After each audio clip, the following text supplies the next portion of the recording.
संतोष देशमुखांच्या हत्येचं कारण पुढे करून जातीय तेढ निर्माण केला जातोय. भाजप आमदार अभिमन्यू पवारांनी कोपर्डी 2 करण्याचं वक्तव्य केलं. लक्ष्मण हाकेंचा आरोप. धनंजय मुंडेंच्या एका प्रकरणात अनिकेत निकम हे वकील होते, त्यामुळे बीड प्रकरणामध्ये उज्ज्वल निकम यांची नियुक्ती नको, अंजली दमानी यांचं ट्विट.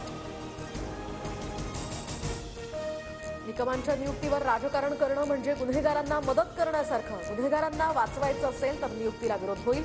मुख्यमंत्री फडणवीसांची यावर प्रतिक्रिया. हार्वेस्टर मालकांकडे 10 लाख इतकी कॅश कुठून आली? हार्वेस्टरवाल्यांनी काही लेखी घेतलं का? लक्ष्मण हाकेंचे हार्वेस्टर मालक शेतकऱ्यांनाच सवाल. पडताळणीपूर्वीच 4,000 महिलांची लाडकी बहीण योजनेतनं माघार. आता पडताळणीमध्ये अपात्र ठरवण्याची टांगती तलवार असल्यानं माघार घेतल्याची माहिती. चुकीच्या पद्धतीनं अर्ज करणाऱ्यांनी लाडकी बहीण योजनेचे पैसे नको म्हणून अर्ज केले आहेत. सरकार कोणाचेही पैसे माघारी घेणार नाही, मंत्री आदिती तटकरे यांची माहिती. शरद पवार गटाचे सतीश चव्हाण आज अजित पवार गटामध्ये प्रवेश करणार. निवडणुकीपूर्वी सतीश चव्हाणांनी पवार गटामध्ये प्रवेश केला होता. भाजपचे सर्व मंत्री आणि राष्ट्रीय स्वयंसेवक संघाच्या वरिष्ठांची आजपासून 2 दिवस बैठक. लोअर परळ या ठिकाणी संघ मुख्यालयामध्ये आजपासून 2 दिवस या बैठकीचे आयोजन. मुख्यमंत्री फडणवीस आणि बावनकुळे इथे उपस्थित राहणार.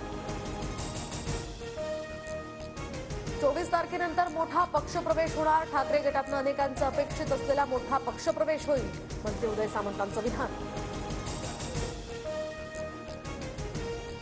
शिक्षक भरती प्रक्रियेच्या दुसऱ्या टप्प्यात 10,000 शिक्षकांची भरती करण्यात येणार. शालेय शिक्षण मंत्री दादा भुसेंची माहिती.